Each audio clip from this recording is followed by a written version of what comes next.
our closest relatives in the animal kingdom. Apes, gorillas, monkeys, lemurs, all are primates.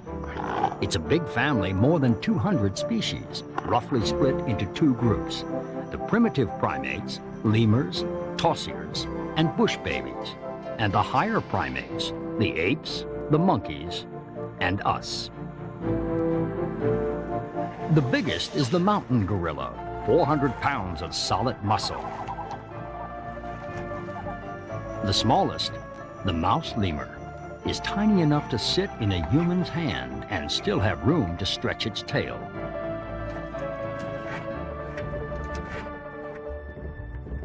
All primates have three things in common. Strong hands with agile fingers, forward-pointing eyes, and the largest brain relative to body size of any land animal. This chimp is just a baby, but its intelligence is written in the heavens. According to Chinese mythology, people born under the sign of the monkey are sharp-witted and quick to learn. However, they're not always reliable and can be inclined to mischief.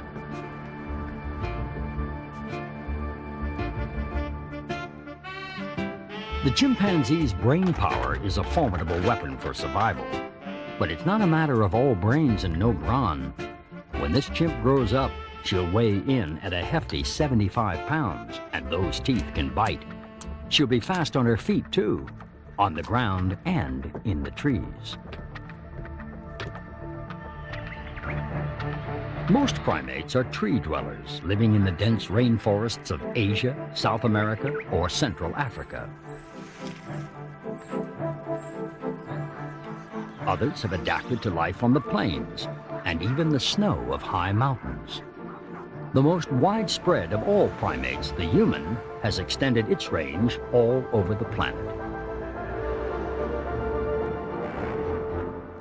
In evolutionary terms, we split from the chimp about 7 million years ago, but we still have 98.4% of our genetic material in common, making us closer to chimps than zebras are to horses.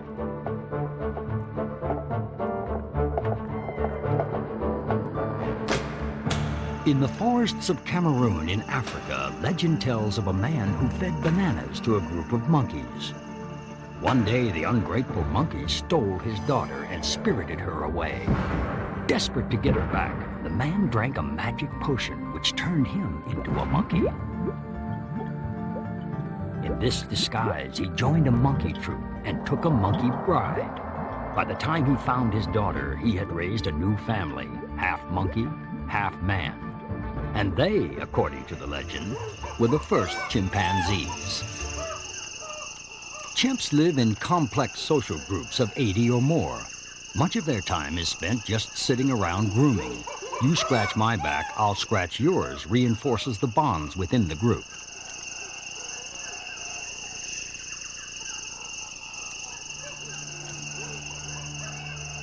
Most social animals practice some sort of grooming. Wolves and dogs lick and wrestle. Elephants are seen entwining trunks. Humans gossip. And chimps rummage for nits. The group operates a strict hierarchy, a pecking order as to who's boss, who gets first pick at the food, and who mates with whom. Squabbles are frequent, particularly among the males as they jockey for position.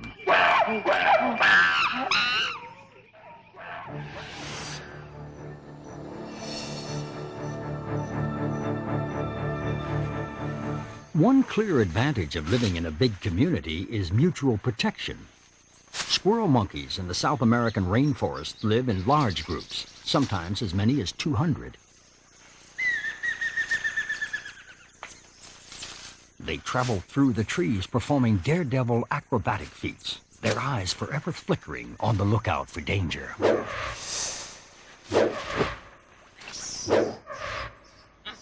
Baboons living on the plains of Africa have nowhere to hide. They are sitting ducks for any passing leopard or lion in search of a baboon breakfast. So they stay constantly on guard. Male sentries at the edge of the group sniff the air, If they scent a predator, they can form a posse and scare it away.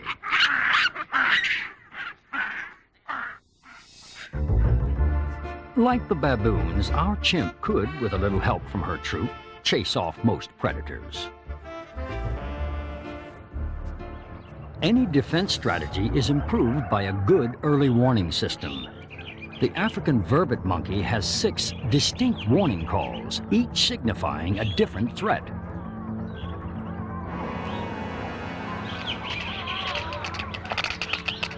Teeth chattering warns of snakes.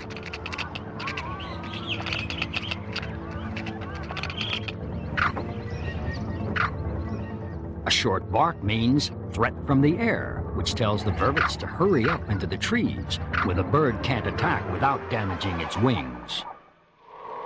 With fewer predators, our chimp doesn't need all the vervet's vocabulary, nor does she have to produce the incredible noise of the South American howler.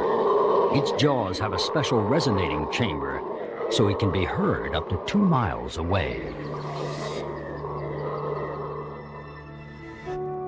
The warning calls of our primate cousins have had legendary uses. It's said that Barbary macaques on the Rock of Gibraltar once warned the British garrison of a Spanish invasion. Ever since, the monkeys have been seen as a symbol of the British presence there. If they were to leave, says the legend, so would the Brits. During World War II, Winston Churchill issued orders for the Rock to be regularly restocked with macaques. Not superstitious by nature, he knew better than to monkey around with a good legend. Some creatures cry out when threatened, some fight, others stand frozen with fear. Still others bring in the heavies. Guerrilla troops rarely number more than 15 members, sometimes as few as 5. They're protected by their boss, the giant silverback. He's usually earned his gray hairs. He's the absolute ruler of the group, with first pick of the food, and the only one allowed to mate with the females. Challenges to his authority are rare, and the stakes are high. Whoever loses, silverback or challenger, will be driven out to a life alone in the forest.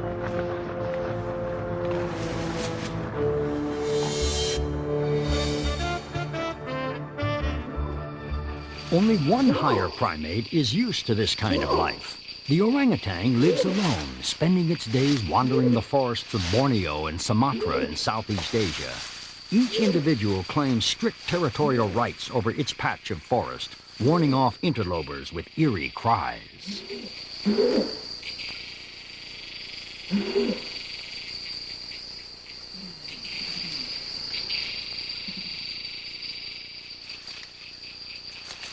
They are among the strangest looking creatures on the planet. The male develops huge fibrous cheek flaps, perhaps to make him look bigger and more threatening to rivals. His movements are slow and lazy. He is literally in a world of his own.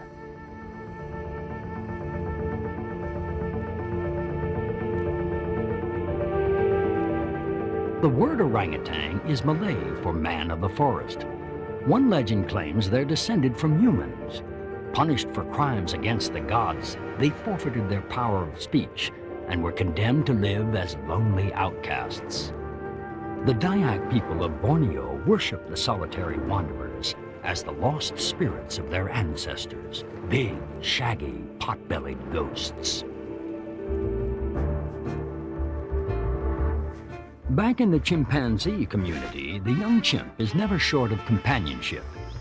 Chimps, like all higher primates, need a lengthy childhood simply because there is so much to learn. A young chimp will feed from its mother for as long as 3 years and relies on her until it's fully mature at around 8 years old.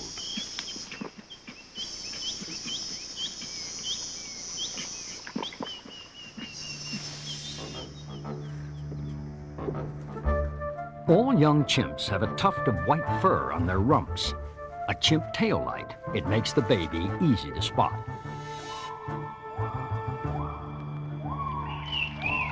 The silver-leaf monkey of East Asia takes this strategy to extremes. The adults are brown, black, and gray, but the babies all come in bright orange, a glowing beacon in the green of the forest.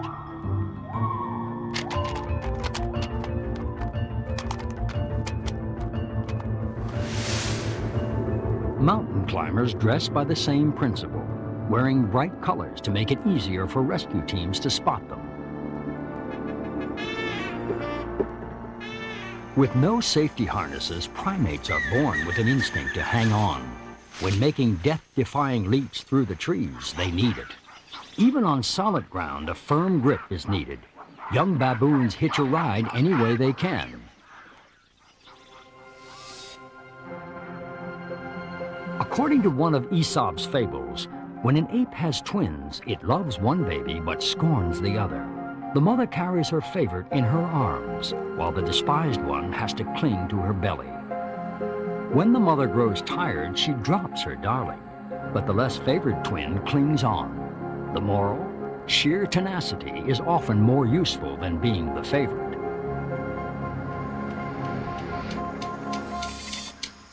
The common marmoset usually gives birth to twins, and the parents share childcare between them.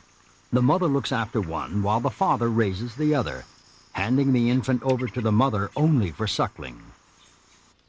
There are other ways to travel. Gorilla babies start life clinging to their mother's stomach, but as they grow older, they move up to ride on her back, jockey style.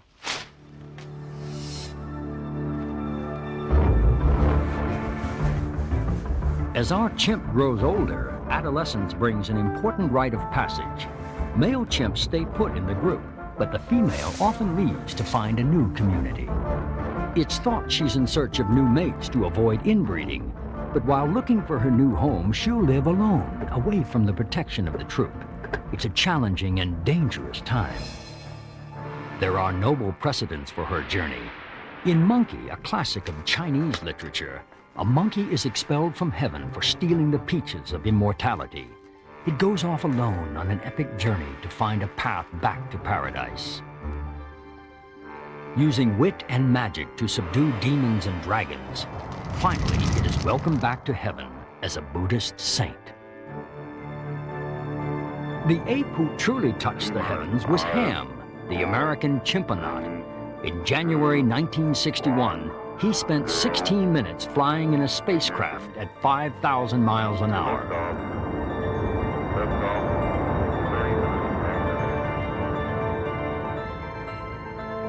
At splashdown, he seemed none the worse for his trip and earned his place in the history books as the first primate in space, beating the Russian human Yuri Gagarin by 3 months.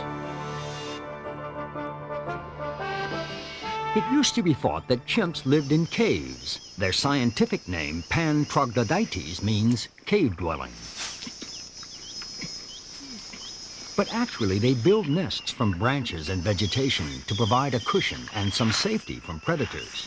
For chimps, like humans, the night is for sleeping. But there are primates for whom life begins when darkness falls.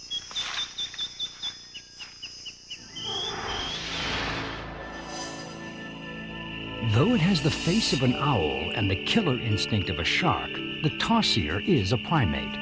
Its eyes, each weighing more than the creature's brain, see in the dark, so it can stalk and kill small birds and reptiles. If humans had eyes so big, they'd be the size of cauliflowers. In Australia, they fear Yaramayahu, a frog-like man with huge eyes and suckers at the end of its feet, said to fall upon children and drain the life from their bodies.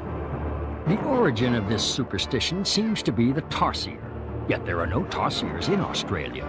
It's probable this gruesome legend was brought to Australia by Malayan settlers. The strangest primates of all are found in Madagascar. 120 million years ago, long before primates had evolved, this huge island was wrenched from the African mainland. Around 60 million years later, some early African primates, ancestors of today's monkeys and apes, are thought to have floated across on rafts of vegetation.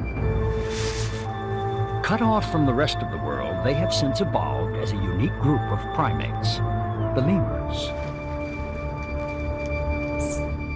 One of the spookiest is the Eye, a nocturnal lemur which locates its prey by tapping the tree with its bony middle finger. It homes in with its rodent-like teeth, chisels through the bark, and with its specially extended finger reaches in and spears the grub out from under the wood. The people of Madagascar fear it above all other animals, for the eye, they believe, brings death. With few big predators and no monkeys or apes to rival them, the 24 species of lemur have an easy life.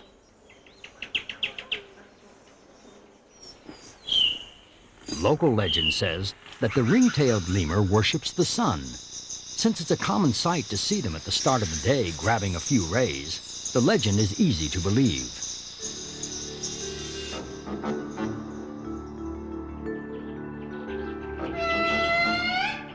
The largest and most elusive of all the lemurs is the Indri. Its name comes from a misunderstanding. When early Europeans first encountered the creature, their local guides pointed at the tree shouting, "Indri, Indri," which just means "there it is." The Europeans wrote the word in their notebooks, and the name stuck. A large, graceful lemur called "There It Is."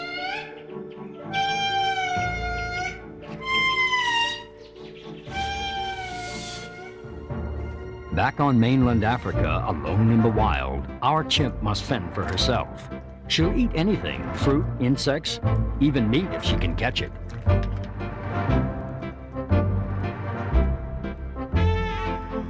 Chimps even know that certain plants are good medicine.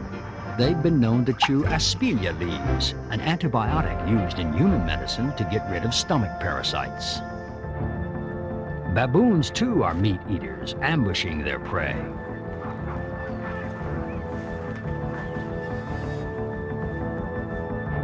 When European explorers first visited Africa, they heard fantastic tales of a monstrous killer ape capable of terrifying acts of ferocity. Only in the last 100 years have scientists identified the subject of such stories as the gorilla. It seems well cast for the part, huge and fierce-looking, but appearances can be deceptive. Far from being a hunter, the gorilla is a strict vegetarian. Unless it's threatened, only fruits, berries, and leaves have anything to fear.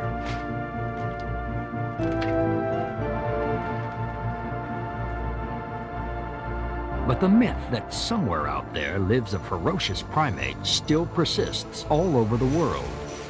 The rubber tappers of Borneo fear the ut-ut, a long-legged ape that cuts off your head while you rest. Don't sleep in the forest, they warn, or the ut-ut will get you. In Zaire, they fear the wild man of the woods, the pungo, capable of bringing down an elephant with a single blow. And in the snowy Himalayas, there is the Yeti, or abominable snowman. Many have searched for the Yeti, even Sir Edmund Hillary, first to climb Mount Everest, who led an expedition. But to date, only footprints have been found.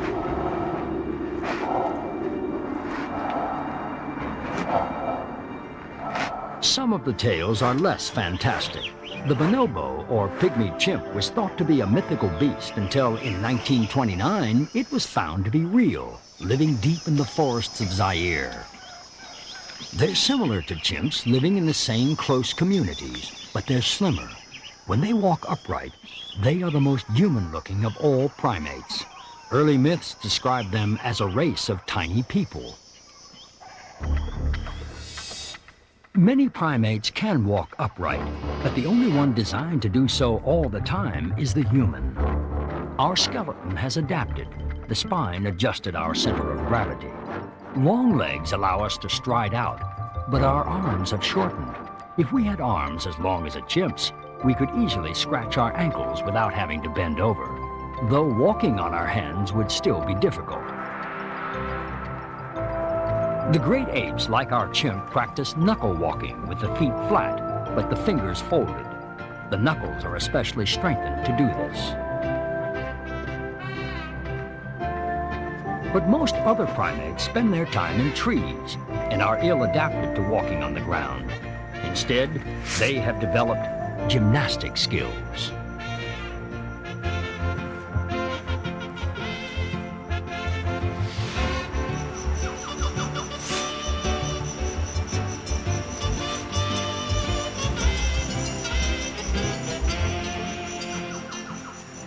Most monkeys of the New World are equipped with long prehensile tails which act as a fifth limb. The tail is strong enough to support the monkey's weight, enabling it to hang from the trees and reach the remote branches where the leaves and fruit are most tender. There are many stories telling how the monkey got such a useful tail. In the Tagalog myth from the Philippines, Bathala, the creator of all things, molded a man from clay. The clay slipped from his hands and he caught it by the lower end of its back, which stretched into a long tail. You, said Bathala, making the best of a bad job, will become a monkey and live in the trees forever. The incredible agility of the capuchin monkey earned it a reputation as a dancer. In the 18th and 19th century, it was common to see an organ grinder with a capuchin monkey on the top of his barrel organ, jigging along to the music.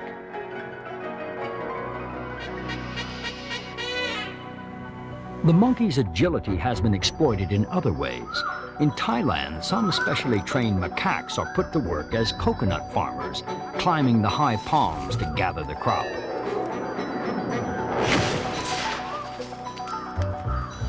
The monkey's harvesting skills can be used to their own advantage. A raiding party of capuchins can bring swift devastation to a field of crops.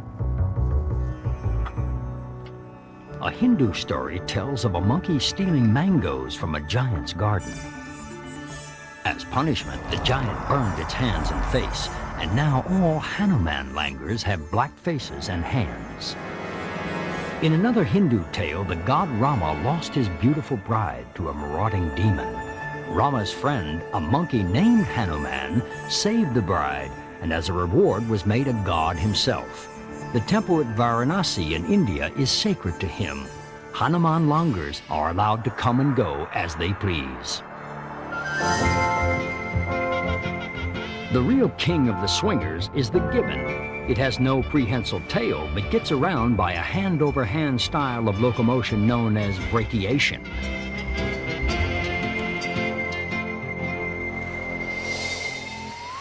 Capable of incredible speed through the trees, it punctuates its journey with great leaps through the air. It used to puzzle observers. How do gibbons know that the branch they're about to leap to won't be rotten and break under their weight? The answer is they don't. Gibbons sometimes fall to the forest floor, dazed and confused, victims of forgetting to look before they leap. In the sacred stable in Nikko, Japan, are 3 monkeys who haven't moved for 300 years. They remind passers-by of the Buddhist motto, hear no evil, see no evil, speak no evil.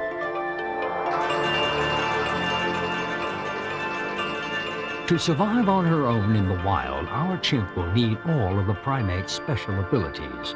Her forward-pointing eyes enable her to see the world fully in 3 dimensions and judge distances. She can see in full glorious color, too, enabling her to identify her favorite ripe fruit. The thumb is sufficiently flexible to meet with the other fingers in a versatile grip, an ability known as the opposable thumb.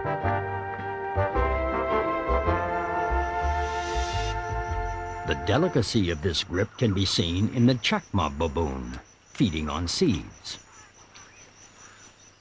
Our chimp can extend the capabilities of her body through the use of tools. Second only to ourselves, chimps are the most sophisticated tool users in the animal kingdom. They have been seen using sticks to fish for ants and termites.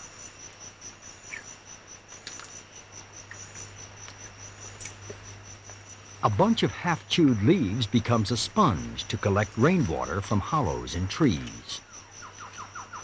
And in one community in West Africa, chimpanzees use rocks to break open nuts. Needs concentration, but they get there in the end. Hand, eye, and brain coordination is best observed, though, in another primate. The creature that wasn't content with rocks, leaves, and sticks, and didn't rest until it had come up with fancy nutcrackers, exquisite china teacups, and the easy-adjust stainless steel one-fits-all monkey wrench. Not only are primates capable of learning new skills, they can teach them too. On Kushima Islet in Japan, a female macaque in a group being studied by scientists was seen throwing grains of wheat into the sea, then scooping up the clean grains with her hand. When provided with sweet potatoes, she also rinsed them off in the sea. These skills were very quickly passed on to other members of her troop.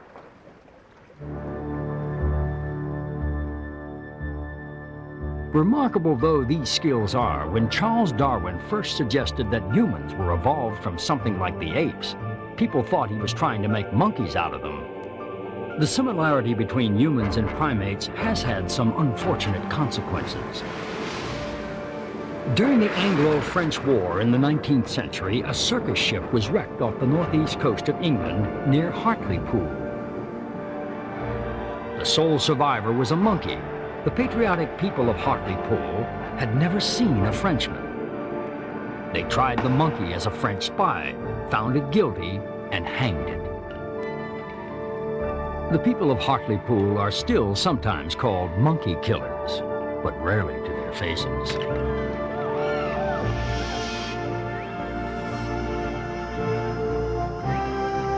At last, our wandering chimp finds a new troop.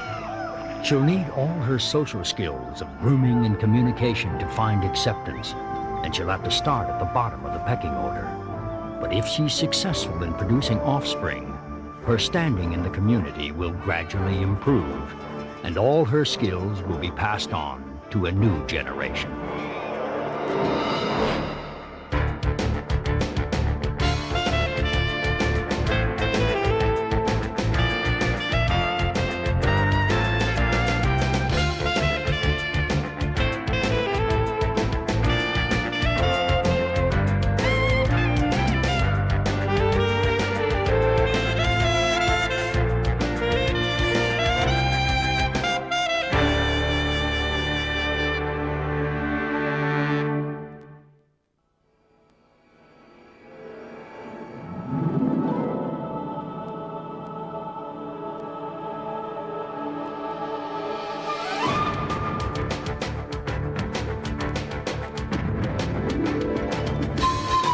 The Eyewitness Museum, created by combining traditional filmmaking techniques with state-of-the-art graphics,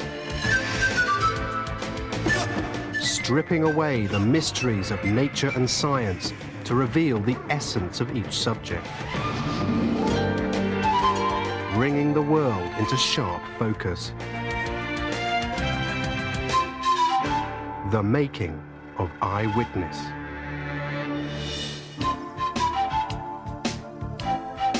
The distinct style of the Eyewitness books is the basis for each of the programs. Each half-hour episode is based on a book title. The Eyewitness book's visual style gives the program makers a starting point and a challenge. The challenge of transferring clarity and super realism into moving images and sound. Now let's take a look behind the scenes at the making of Ape. It's not always possible to bring an animal into the Eyewitness studio, so in Ape, we went to Twycross Zoo to do our filming. And for 2 days, the team worked together to transform a disused building into a complete studio, lights and all. Once the studio was finished, a lorry full of vegetation helped to create the right atmosphere.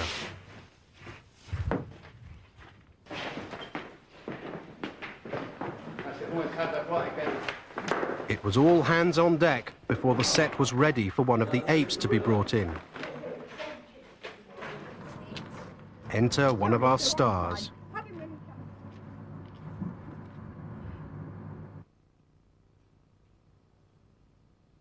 Understandably, at first the change of environment was quite bewildering, and the sight of a camera seemed to induce a touch of stage fright.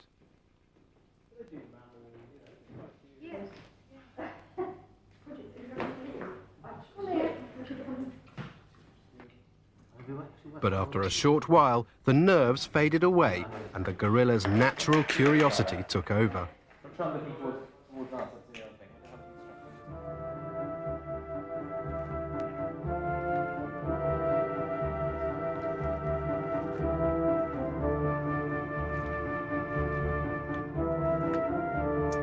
to demonstrate the difference between chimpanzees and human beings, the designers utilized 3D computer graphics.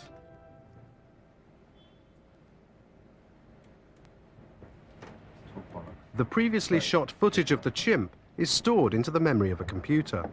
Once there, the designers can manipulate it in any way they choose.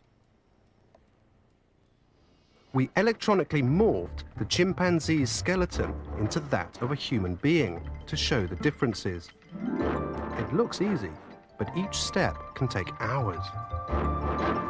Thanks to this computer, we can see an evolutionary process in a matter of seconds that in reality has taken millions of years.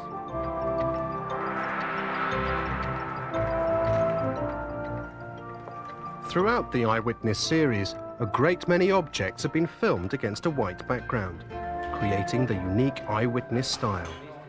But every single object that appears in the series must go through the same painstaking process to make it look its best. Every detail is carefully inspected before it's time for the camera to roll.